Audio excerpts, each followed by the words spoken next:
Hi, and you're welcome to another insightful and informative episode of AAU Talks. My name is Agyemang Okyere Darko, and you will bear with me that at the beginning of the COVID-19 pandemic, we had several African higher education institutions find it difficult to pivot from the traditional mode of learning to a whole new online teaching and learning as well as administration. And this was stemmed with challenges such as the limited infrastructural support for internet and for digitization, and also the staff training, the human resources to even man these new systems, and accessibility of students to join in this online learning. Today I have with me one of our prolific and also a great activist in online learning, a rep from the International Open University here with me to discuss digitization and digitalization in African higher education institutions, particularly on the success factors and challenges so far. So don't go anywhere. We'll go for a show. When we come back, I'll let you know who he is. And as usual, zoom right to discussions. Stay with us.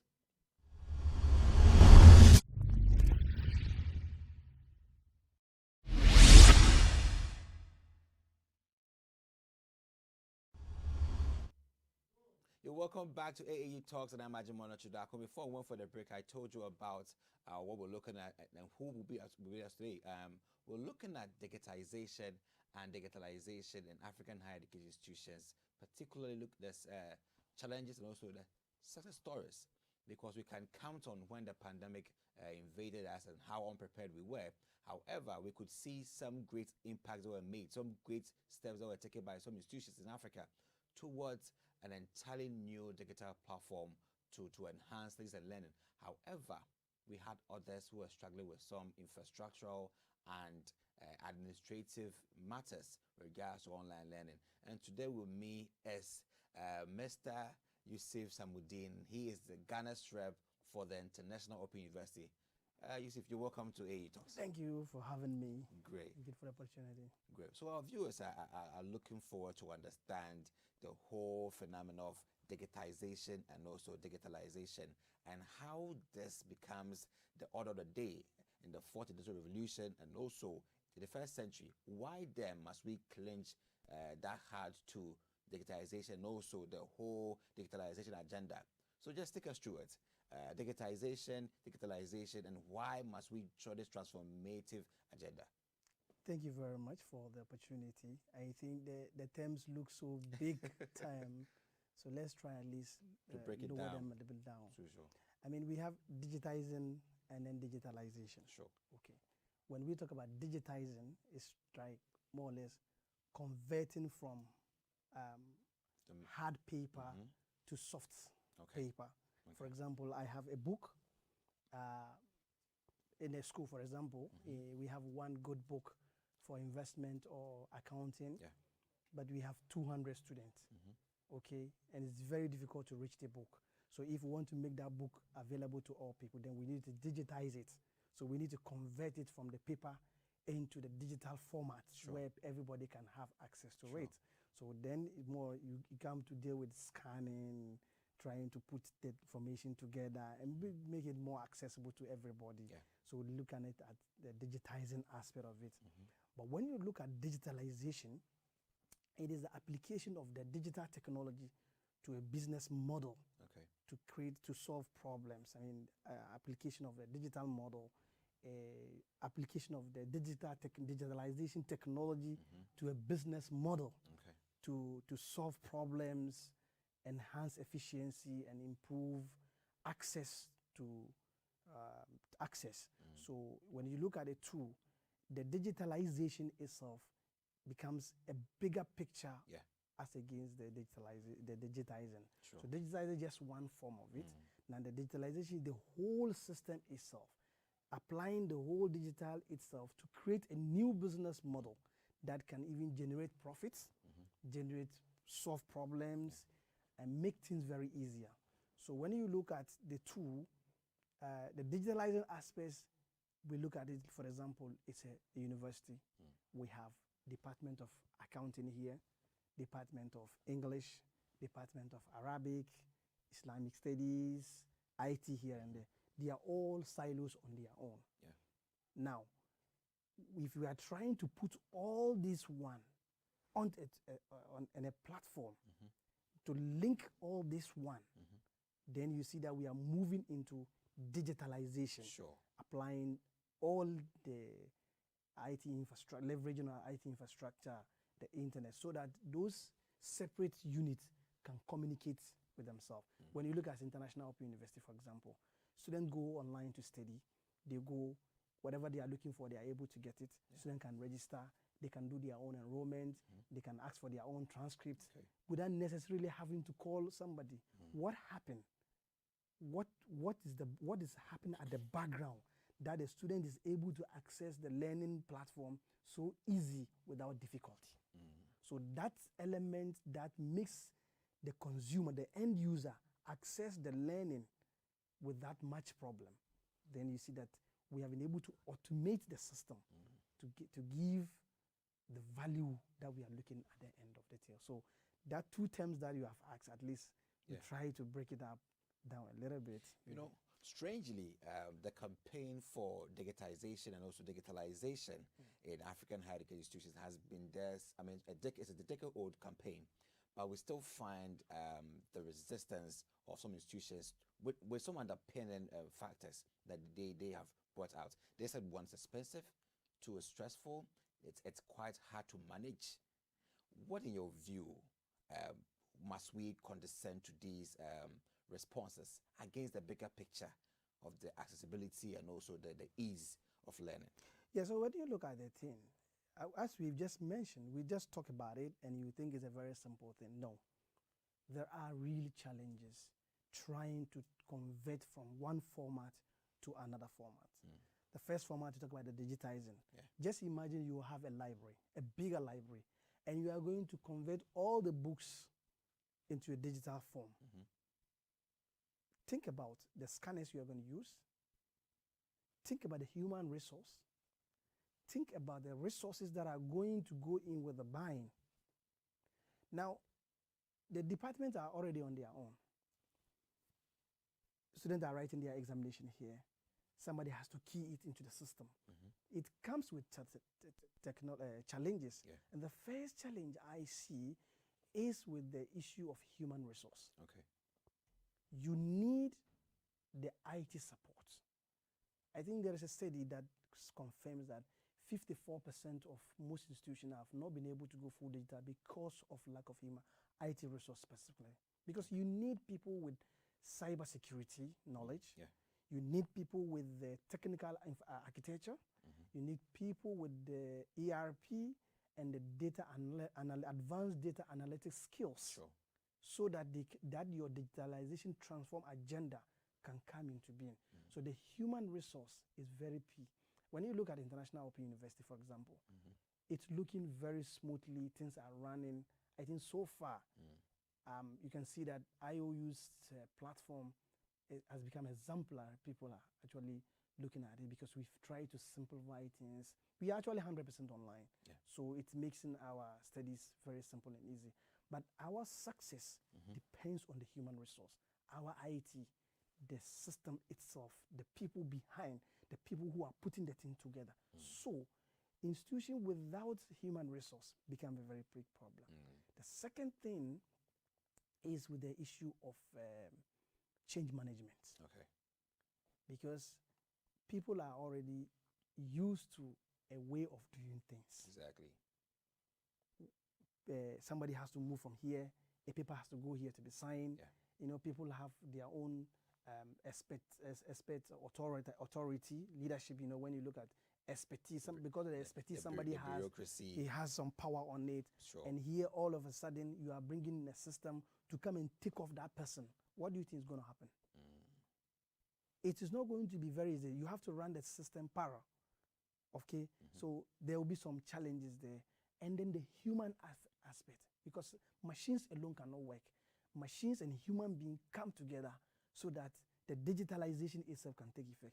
But if the human resource itself, the change aspect is not there, how is it going to be possible?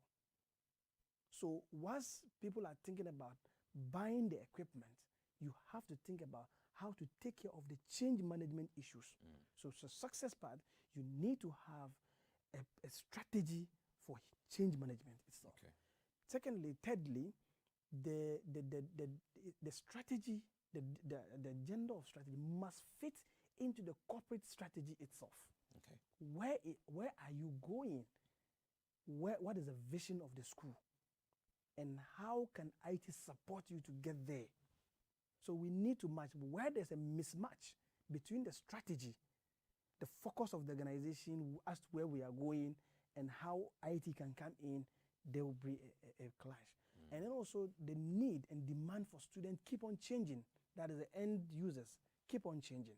So you see that it's also bringing a challenge anytime you have to be on a step ahead. For example, when COVID-19 came, most schools it was not their focus to do online in terms of strategy. They were focused on the traditional system until the COVID came and said, no, you need a paradigm shift. Now, within that short period, what time are you going to convert all the lectures that you are delivering into a digital format? No, but it is part of the principle to stay proactive and also stay within the trend of digitization. I mean, the world trend is what we all talk about, and we are internationalizing. I mean, universities are trying to go global. Every university in Africa has an ambition to be counted or to be recognized globally. So where lies the friction that you just pointed out between the focus of the university strategically and also the digitization agenda? Where lies the friction? No, there's no doubt that is the future. We all have to go. But what I'm trying to say is that the strategy fits. Yes, you have it, but maybe our strategy is in the next 2 years, we have to fully go online. In the next 3 years, in the next 5 years, so you work on. Like I said, it's not a simple thing. Just talk about the university. If you want to go digital, all the lectures, you need to convert them into digital format. So what time are you going to record all these lectures? It takes time. You need to build in a system. You need to build in facilities to be able to record these all lectures, right? There's a whole lot of things. But if you have an agenda that maybe in the next 5 years, you go fully online. So year 1, you have what to do. Year 2, you have what to do. But COVID-19 came without preparation. So we are all caught up. Unless those who already came, like our university, for example, International Open University, we were fully online. So because we know our focus. Were you influenced by the pandemic, or you already came with your purpose to go fully online? We were already online, fully online. We were prepared. We knew that the future of education is there. Because look at us, for example. How many students how can you train? Because we are trying to change nations through education, right? There are a lot of the youth in Africa who cannot able to access higher education. And the demand for higher education, it means that every year we need to set up 1 or 2 more universities to be able to catch up to the number of people who need higher education. But when you go online, you can be able to reach a lot of people. So AAU saw that. We saw the need. So we came in as a strategy to fill up, to create more access, to get more and more people to have access to quality and affordable education. So it was a part of our strategy to go fully. So we are actually 100% online. And so even before COVID came, I mean, there was no difference in our running. Of course, we will be hit because of the human aspect of it, but it wasn't a bigger shock like other schools are having shock, and others have not even been able to recover from the shock up to now. Let me ask this question outside our main focus, just for our viewers to understand. What is your gross enrollment ratio compared to other traditional universities as a means to draw attention to how accessible or how massified impact you have made in terms of admissions and also training? For example, we have more than 500,000 students. Okay. Now, a lecturer can take about 5,000 to 6,000 people at a time. How? The pre-recorded lectures are there. Students go online, study, take their model test. With the power of technology, after model test, you take your examination, it marks. So one lecturer, you record the materials, you set up the questions, okay? Then 5,000 or 7,000 people are hooked up. Some universities, 5,000 is a bigger number for some school. Yeah. But one lecturer can carry that. You understand? Let's talk about the masses. You get it. So there's an advantage on online because it cut the cost of education. One resource can reach more people at a particular time without affecting much. Okay. Because think about, as a teacher, you are going to mark 5,000 scripts or 10,000 scripts. It's not an easy job. But with the power of technology, these 6,000 same people can write their examination within a particular period, and at the end of that particular period, everybody gets his results instantly. So yours, lecturer, is to come back and then cross-check and make sure that everything is in order, and then you take it though. If you were going to do this in a traditional university with 5,000 students, how many lecturers are you going to need? How many TAs are you going to need? Lots. That will add up to the cost. But when you look at online, it gives more returns with less effort. Great. So stay with us for more of the digitization, also digitalization regarding the challenges and factors that we've experienced so far, particularly the case study with IOU and many more. Just stay with us. We'll go for a short break. We'll come back.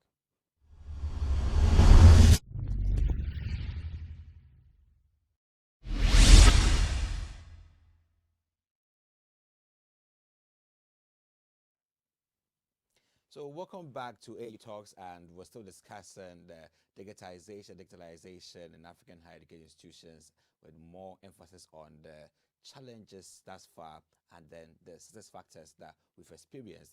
And we'll talk about a couple of them, and then you tell us how that has been implemented.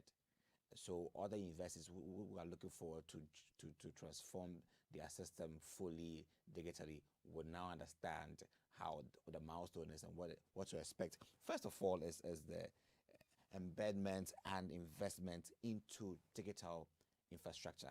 That is one of the biggest hurdles thus far in terms of where to get the funds and how to set up these digital laboratories and have students access them with minimized or subsidized connectivity costs and a whole lot of things. How well would you advise with the case study of the IOU in this setting? Okay. After the investment is very necessary. IOU has invested a lot into our infrastructure, millions of dollars actually, because look at the data we have, the information that we keep, a lot of investment has gone in actually. So you need to really, the ERPs or the learning models, there are so many of them, all right? You know, there's one thing adopting and another thing building up to suit your system, like I talk about. And you know, the architecture is developing it to suit your part of it. You need to invest into your human resource. First of all is to buy more of the equipment that you need. Then you now have to add up. For example, if everybody is using Moodle, but our form of Moodle cannot be compared with your form of Moodle because of the advancement we have done on that one. All right. So after the investment is very important. For example, we talked about reducing the cost.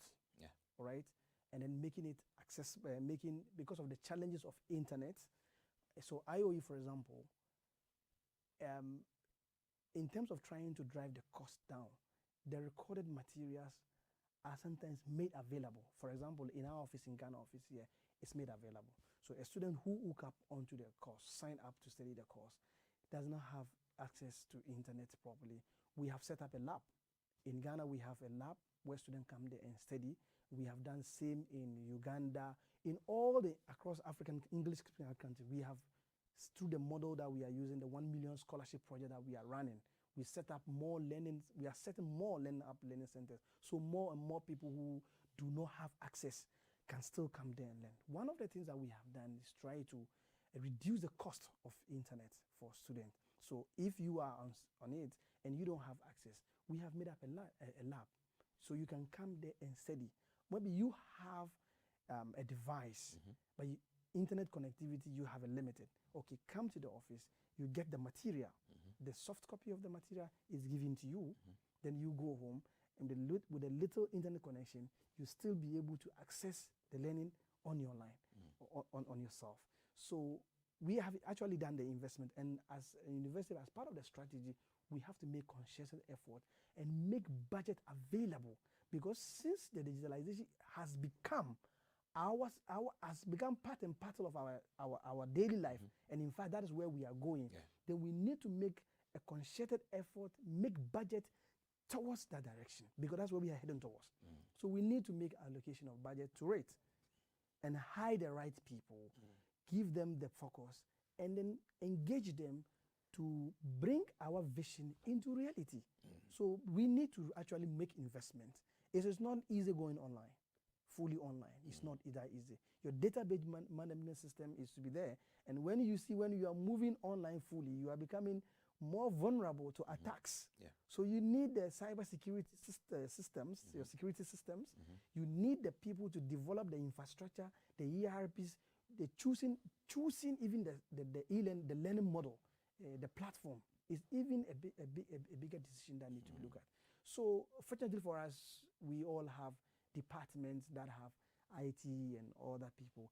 We need to engage the technocrats, like we need to engage the specialists, right? If you don't have them, you can hire somebody to come into your aid and then help you. What is your strategy? How can we do it for you? Then you move. So it doesn't necessarily have to mean you have to do it all by yourself. No, you may not have that resources. You can come to IOU. We will give you free consultation. I mean, so I was about to talk about, we can't talk about success factors without that partnerships amongst open universities in Africa. Very important. Towards this cause. How well have we seen that? Universities need to start talking to one another. We are not. Has there been talks thus far? Of course there are talks. Fruitful talks. There are fruitful. Yeah. Of course we are open. For IOU we are open. I mean, we are making impact. So you write to us. We will engage you. What is it that you need? We can help, because that is the only way we can transform Africa and transform the world. We need to talk to one another. We need to see one another as more partners and more resource than as competitors. We're not competitors, because at the end of the day, all of us are working towards building the human resource of this great continent. And so if we want to achieve that agenda, then we need to talk to one another. We need to consult one another. How did you do it? How can we help? And every institution I know is ready to help one another. And of course, you cannot see it happening, but behind the scenes, leadership are talking to leadership, and things are going on. One of the big successes that we can also talk about is the issue of, is the part of technology-mediated modalities that has been integrated in the whole system, where everything that has to be done is technology. It has to be digital. It has to be on a soft level. How well have you had students' responses to accessing these tech modalities, and how conversant are they to these systems? Okay, one of the great things we have done is we've made study skills compulsory for everybody. Okay, and then the course of IT, how to access the platform. We've also developed demos. We're also organizing regular orientation services for students. So if you are coming to study on IOU platform, we make sure you understand what it is. First of all, the system itself is human friendly. You don't really need to understand IT before you can access IOU platforms. No. Whether you are doing Islamic banking and finance, whether you are doing psychology, whether you are doing IT, you don't really need to understand much about what goes on. But our system is user-friendly.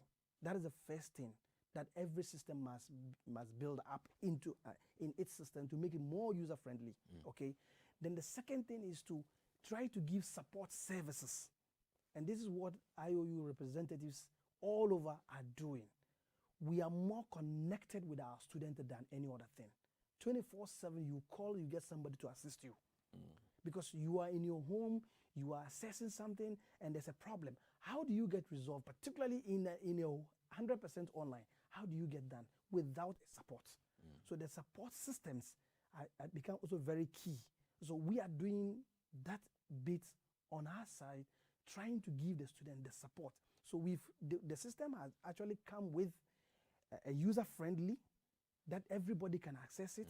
We have also introduced the study skills that everybody need to take it, to understand his own learning environment, how to move around it. We have student groups. We have set up Telegram groups where we are able to monitor and get the feedback from the student. We are running surveys all the time. Every examination you need to write a survey. Just that we also understand what is the outside, what are they thinking about the system? What is the difficulties they are having? What are the challenges they are having? So the feedback from the student, we build it into the system. So more often than not, it make learning with the IOU become more easier all the time. But drifting back to the big thing, the bigger picture, which is digitalization. Okay. You are at one end of the value chain trying to provide support to help students clinch to digital platforms. Yeah. But what about the main source, where they come from? They come from the senior high institutions where digitization or digital learning is like a handful, just a percentage of the whole course structure. And then we wait at one point of the value chain and then we impact that support. Hasn't there been any advocacy to ensure that right from that point where they emanate from, they are given at least a huge percentage of digital learning, so that it would be easier at the point, especially with digital with open institutions out there who are providing full-time digital learning, you will have it easier. Okay, I think when we are looking at it, we don't need to make digitalization look like a caricature. It's at our fingertip. Today, every student has access to a smartphone. Our everyday life has become more digital. Yeah. We are accessing online education. After online education, we are actually in it. You see, we also need to accept something, the reality. Yeah. You see, everything is becoming, banking is going online, everything is going online. But when it comes to education, then people have a second thought. But every day, look at the number of videos we are watching on our WhatsApp, the videos we are watching on YouTube, the videos you are watching on Facebook, the lectures you are listening. All these things is part of the online model.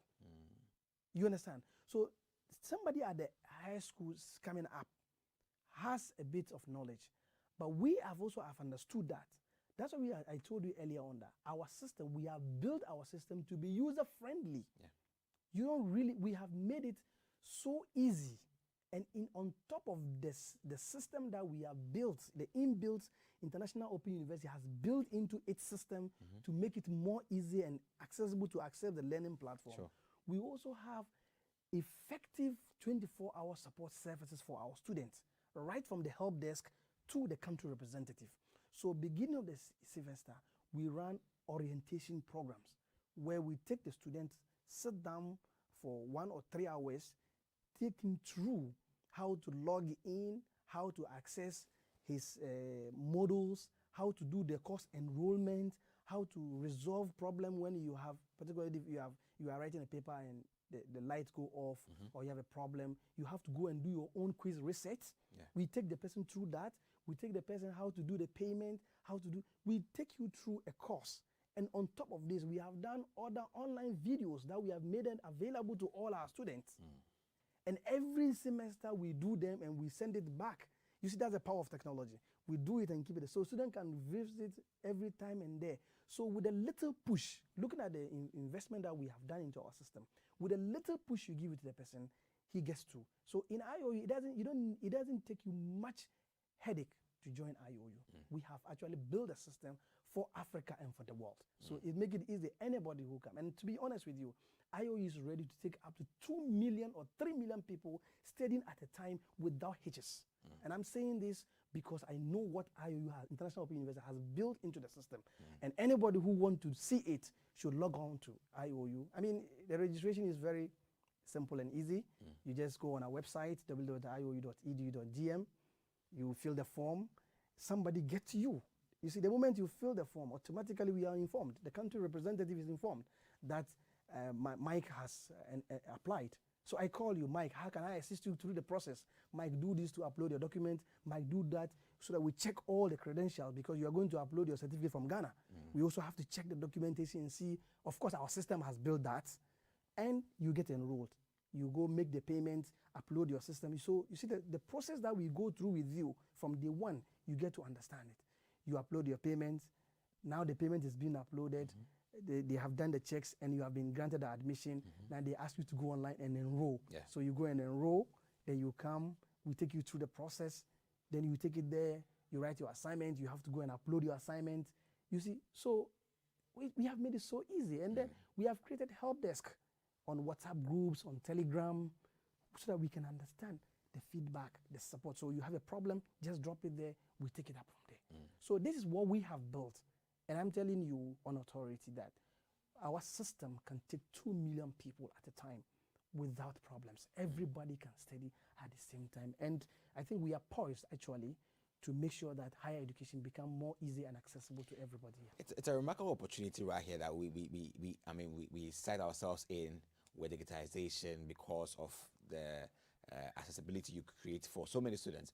But one more concern about academic integrity right through digitization and also digitalization in higher education. From your point of view, how then do you control quality and academic integrity? Yes, there are 2 ways.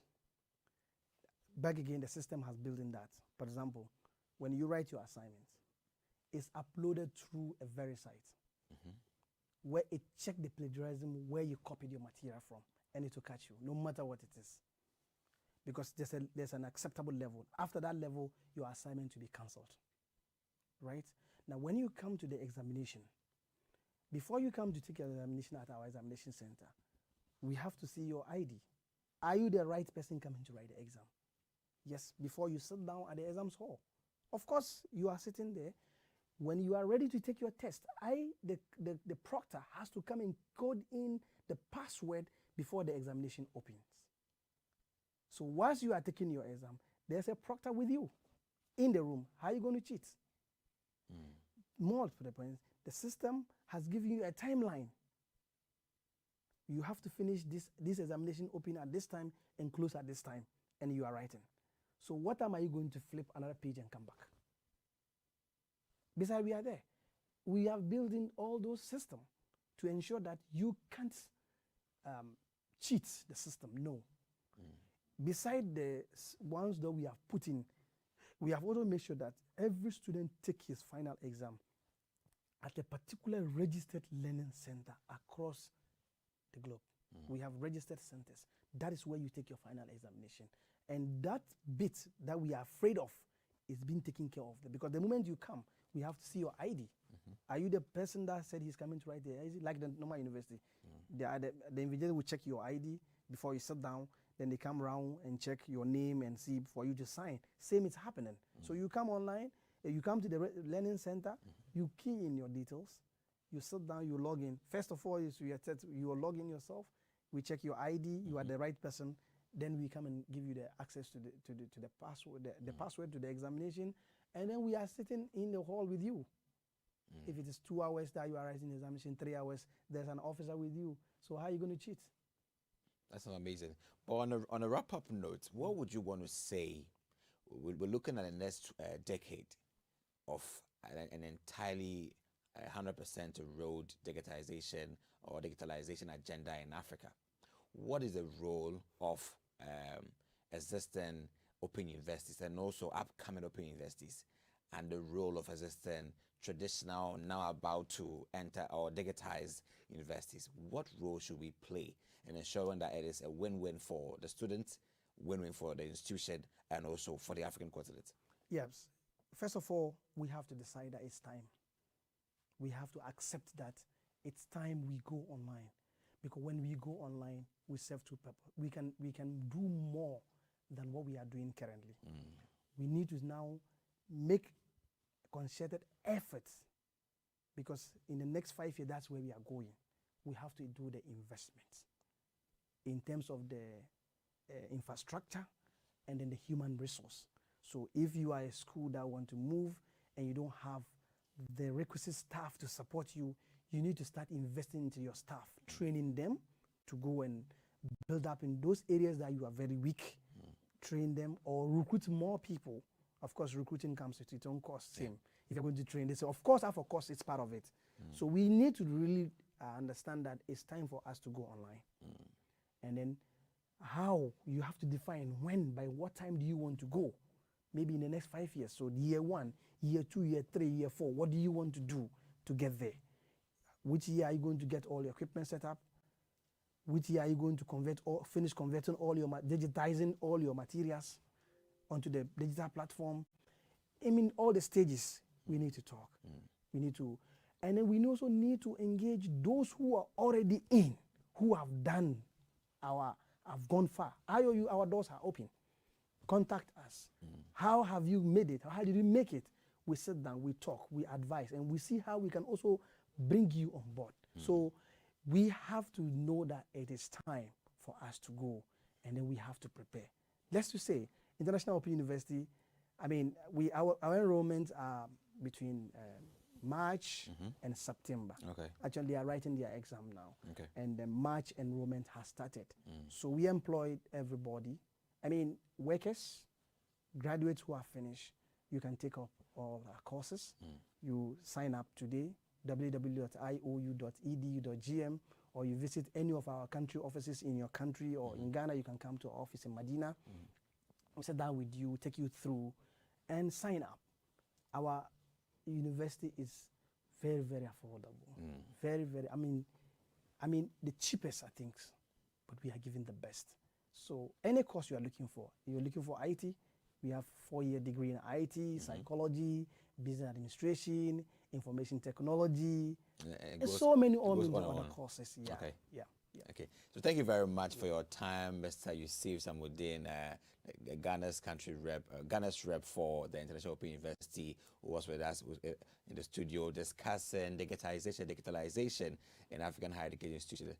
The challenges, also the factors that we have to uphold, and also as the point has been made clear that as we clinch digitization, it is a means to ameliorate all the challenges that we faced in higher education many years ago while pre-digitization. But now with digitization, things are easier, we can admit more, we can upgrade further, and also solve more problems. And that is the essence of digitization. So it is right that every university in Africa finds a way just to adapt to digital means. I mean, let your students start using digital means to learn, and let's see how we grow our continent the way we want. So thanks for your time with us on AAU Talks. My name is Agyemang Okyere Darko, and I hope to catch you next time on AAU Talks for more very impactful topics regarding education in the African continent.